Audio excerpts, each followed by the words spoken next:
What's going on, Fortnite fam? There have been some pretty big changes to the loot pool ahead of FNCS over the last couple of weeks, so let's go ahead and break down how some of the top teams are utilizing these changes.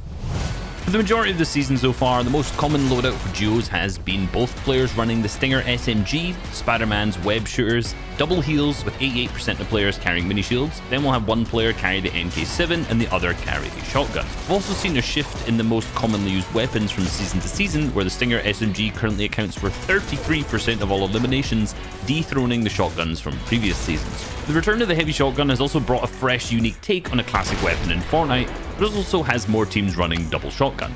It actually plays like a blend between the hand cannon and the charged shotgun. Rather than having a multi-pellet system, it just shoots one single slug. This means that if you hit that shot, you're always going to be hitting the maximum damage for a body shot, or 1.7 times that damage for a headshot. However, if you miss, it definitely is less forgiving than the previous iterations of shotguns. However, ADSing will give you that 100% accuracy, similar to the hand cannon.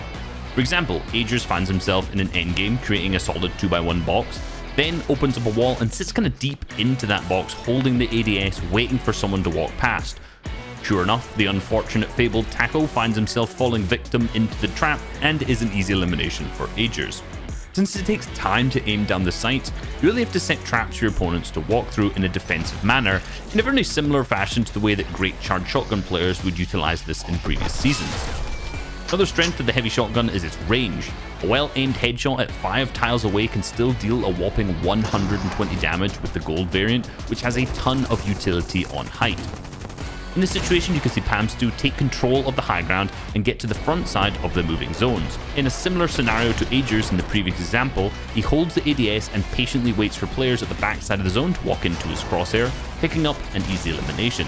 Managing your medium and small ammo on height is one of the pillars of winning games from high ground, and the addition of the heavy shotgun is another tool to damage the players down below without draining these supplies. Lastly, we've got to talk about the hip fire potential of the shotgun as well. Some people may think that the ADSing is 100% required because there is a little bit of RNG on where that one pellet is going to go within the crosshair, but as you can see, Transigs are just putting in damage left, right and center without even needing to ADS on the opponent. This is most effectively done by basically placing the shotgun as close as you can to the opponent and kind of barrel stuffing them a little bit, so that single pellet has the smallest chance to miss at those close ranges. At the mid ranges, it's still a little bit more likely to miss, so you're probably going to have to ADS in there, but when you're in close range, it's absolutely not required to ADS. Every season, you'll see Transigs ahead of the curve when it comes to shotgun metas, and this season is absolutely no different. Another big change recently has to do with the mythic Spider-Man's web shooters. While they have been in the game for a long time, we've now seen a big change to their availability in competitive with the charges. At season launch and in public matches, you had 80 charges to use and swing around, grab items and more. Now you only have 20. This means you have to be much more cautious on how you use these. For maximum efficiency, it's better to avoid using these in the early and mid game. For example, in this solo cash cup, Queasy finds himself with 16 uses going into endgame. If we skip backwards, we can see where these 4 uses went. The first was escaping a player in the early game who had the loot advantage over him, and the remaining 3 were used to swing himself into a completely max distance 5th zone, ensuring to land on a high layer so he doesn't get blocked when using these in the moving zones. 10 charges are about the minimum I'd recommend for endgame, so the 16 that Queasy has here is plenty. Rotations are pretty simple from here on out. He waits for the zone to catch up and web slings his way to the front side of zone and repeats. Notice that since he's on a high layer, he attaches himself to builds down below, then jumps in the air to propel himself from the backside of the zone to the front. When he's on a lower layer, he'll aim for the ceilings instead of using this kind of double jump method. This process of waiting for the zone to catch up and then getting ahead of the zone nets him an opportunity to take a free height in the first moving zone. Now from here on out, once he's claimed the high ground, he just repeats this process of waiting for the zone to catch up, flying to the front side of the zone, saving materials and ultimately surviving through to the endgame, scoring himself a 3rd place finish in this match. We also have to talk about the addition of the armored walls. We saw them come into the game in Chapter 2 Season 8, but it wasn't until this season that they made their way into competitive. However, they can only be found in stacks of 2 rather than the larger stacks in public games.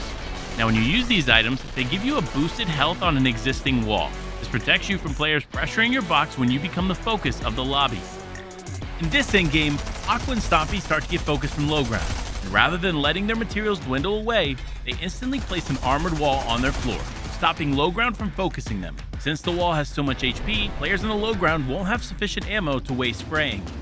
In this zone transition, Seti is out of hard material and is left only with wood, which in the in-game scenario is a telltale sign that you're an easy target.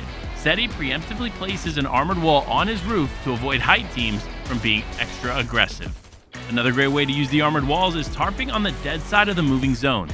Malabuka here starts to get sprayed and instantly places an armored wall to prevent this spray. Since he's on the edge of a moving zone, he can't be shot from the other side, meaning that he's effectively covered 50% of the angles that he could be sprayed from, height being the only one remaining that could potentially take advantage. We can't wait to see you all swing your way into FNCS on February 18th. Until next time, Fortnite fam, we'll see you on the battle bus. Beep beep!